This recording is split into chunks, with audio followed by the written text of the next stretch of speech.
microscópico. El entamoeba histolítica y entamoeba dispar son idénticas al examen microscópico. La primera invade tejidos y produce lesiones por medio de trofozoitos.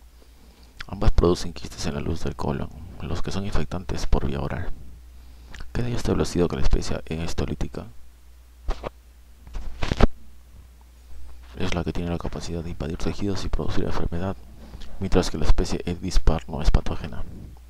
El examen microscópico de las materias fecales no permite diferenciar entre estas dos especies, por lo cual el informe de resultados debe decir E histolítica / E dispar. Más adelante se discutirá cómo es posible su diferenciación por métodos inmunológicos. E histolítica E dispar poseen las características nucleares del género Entamoeba, cariosoma compacto, pequeño y cromatina distribuida por parte interna de la membrana nuclear. Las especies histolítica dispar se reconocen por tener el cariosoma en el centro del núcleo y la cromatina en gránulos de tamaño uniforme y regularmente dispuestos. El trofozoito forma vegetativa mide de 20 micras a 40 micras de diámetro. Cuando está móvil emite un pseudópodo amplio, hialino y transparente que se proyecta como un saco herniario hacia el interior de la célula, distinguible con facilidad del resto del citoplasma, que es granuloso. Este pseudópodo es unidireccional, se forma a partir del ectoplasma y mediante él el trofozoito se desplaza ejerciendo tracción sobre el resto de la célula. Es fácil observar que todo el endoplasma se dirige hacia el pseudópodo hasta llenarlo. Nuevamente, y en la misma dirección se produce otro pseudópodo que va a realizar las mismas funciones del anterior y así sucesivamente, dando por resultado final el desplazamiento activo del parásito. Los trofozoitos en fresco muestran eritrocitos fagocitados y difícilmente se ve el núcleo. Con Lugol se observa el núcleo con cromatina periférica y nucleolo.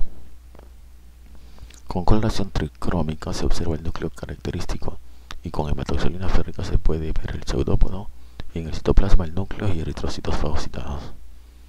Los colorantes matan el parásito e impiden observar la movilidad, pero hacen resaltar la morfología nuclear. Los trofozoitos patógenos, como E histolítica, generalmente contienen eritrocitos en su citoplasma. La forma no invasiva, E dispar, no tiene eritrocitos fagocitados, pero presenta morfología igual.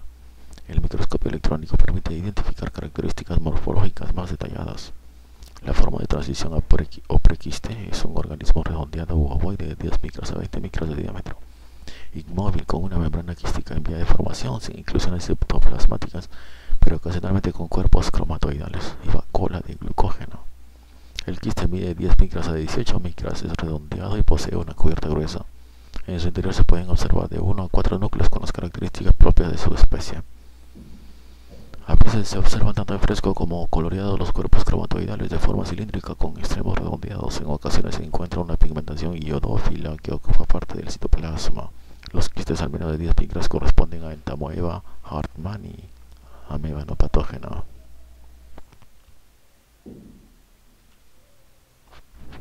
Amebas humanos, esquema de los núcleos según género.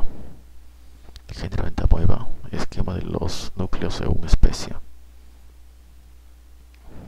Amebas humanas, esquema de los núcleos según género y especie. Obsérvese la forma, tamaño y localización de diferentes cariosomas.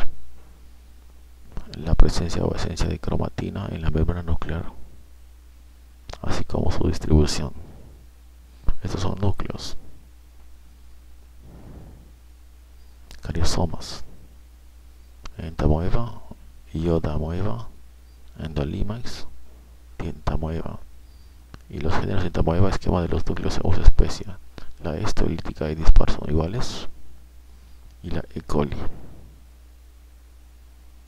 Ciclo de vida. La forma infectante es el quiste, el cual da origen a trofozoitos en el interior, en el intestino. Estos invaden los tejidos o se enquistan en la luz intestinal y se eliminan en las materias fecales. El trofozoito de histolítica se encuentra en la luz del colon o invadiendo la pared intestinal, donde se reproduce por división binaria simple.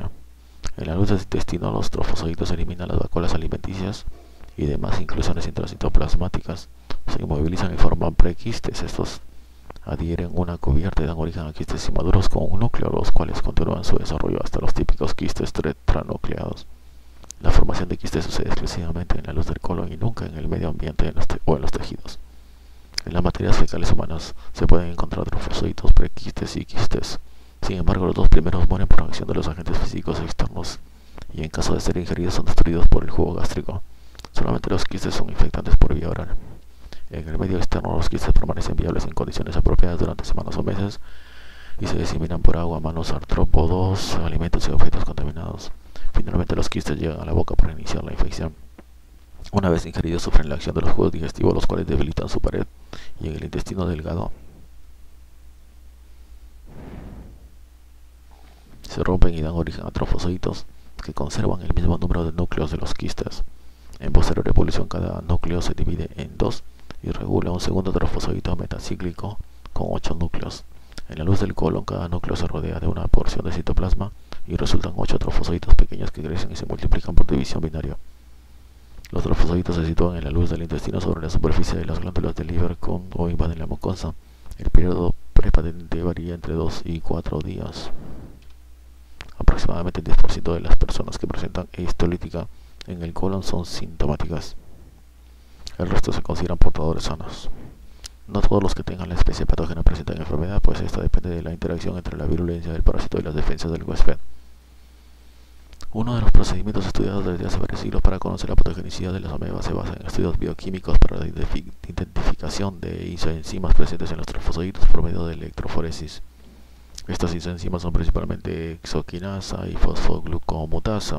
Las bandas obtenidas han permitido caracterizar diferentes patrones isoenzimáticos llamados simodemos, unos correspondientes a las amebas patógenas y otros a las no patógenas como E-dispar. Estos simodemos son más de 20 para cada grupo, y el método no es fácil de realizar, por lo cual no se utilizan para fines diagnósticos. Además de las diferencias bioquímicas mencionadas constituidas por los diferentes simodemos, hay cambios inmunológicos que confirman la existencia de las dos especies, E-histolítica y E-dispar. Estos se basan en la presencia de anticuerpos monoclonales y de antígenos de superficie distintos en la superficie patógena y en la no patógena. Fuera de las dos evidencias mencionadas, la diferencia más convincente es la genética basada en los estudios de ADN, utilizando métodos de clonación, sondas de ADN, amplificación de genes mediante la PCR y estudios de hibridación. Mecanismos de daño a la mucosa. Describiremos los mecanismos por los cuales la especie patógena E-histolítica puede producir ulceraciones en el colon. Los dividiremos en 4 etapas: invasión de la mucosa, factores de virulencia, mecanismos de resistencia del huésped y formación de las úlceras. Invasión a la mucosa. El contacto físico de los trofosoditos con las células de la mucosa del colon es seguido por la acción de una lectina de adherencia o adhesina con gran afinidad por la galactosa, la cual es abundante en las células del colon. Esta galactosa inhibe la adhesina. La penetración a la mucosa es favorecida por un péptido que forma poros y lisa las células y por proteasas que destruyen el tejido. Los neutrófilos que se han acumulado en los puntos de penetración son destruidos por la actividad de la lectina del parásito y al romperse liberan enzimas que contribuyen a la lisis celular. Factores de virulencia. Las amebas patógenas poseen la capacidad de producir las lectinas que les permiten la adherencia a las células y su lisis mediante las enzimas o proteinasas que degradan la elastina, el colágeno y la matriz celular extracelular. Estas actividades se desarrollan por medio de otro factor de virulencia, que es la resistencia a la lisis mediada por el complemento. Existe correlación entre la virulencia y la secreción de gránulos electrodensos. Resistencia del huésped. La explicación de por qué algunas personas que tienen en su intestino la especie patógena no sufren la invasión tisular radica en los diversos mecanismos que el huésped presenta para impedir esa invasión. Estos mecanismos van dirigidos al bloqueo o destrucción de la lectina de adherencia mediante hidrolasas de origen pancreático y bacteriano. Por la acción de la galactosa presente en la mucina intestinal, los trofosoditos se adhieren a ella en la luz del intestino y no llegan a las células. Otro mecanismo que es la producción de inmunoglobulina secretoria contra las proteínas de adherencia. Formación de las úlceras. Los trofosoditos se abren paso entre las células de la mucosa mediante una colagenasa que destruye los puentes intercelulares. Los colonocitos son inducidos a presentar autolisis. La matriz extracelular se degrada y las amebas pasan de la mucosa a la submucosa. En esta lucha entre los parásitos y el huésped, un buen número de amebas muere y liberan otras enzimas como hialuronidasa, gelatinasa, y lo que, unido a la isquemia y la trombosis, permite la extensión lateral de las lesiones en la submucosa para dar origen a las úlceras en botón de camisa. Hay una probable respuesta inflamatoria debido a la destrucción de los neutrófilos, macrófagos y eritrocitos por E-histolítica. Solo se observa un infiltrado linfoplasmocitario escaso. La necrosis que se presenta en la base de las úlceras permite que éstas se extiendan y den origen a lesiones mayores que en los casos muy graves cubren gran parte del colon y dan origen a las formas necróticas predominantes, a veces asociadas a la perforación intestinal. Inmunidad. Se han descrito varios mecanismos para responder a la invasión amebiana.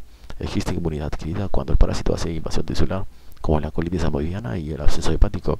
En el suero se detectan anticuerpos GMIA como respuesta tumoral. La inmunidad celular participa en la defensa contra las amebas, y cuando se encuentra deprimida por otras causas como desnutrición, sida, etc., se favorece la invasión amebiana, que puede desencadenar complicaciones graves.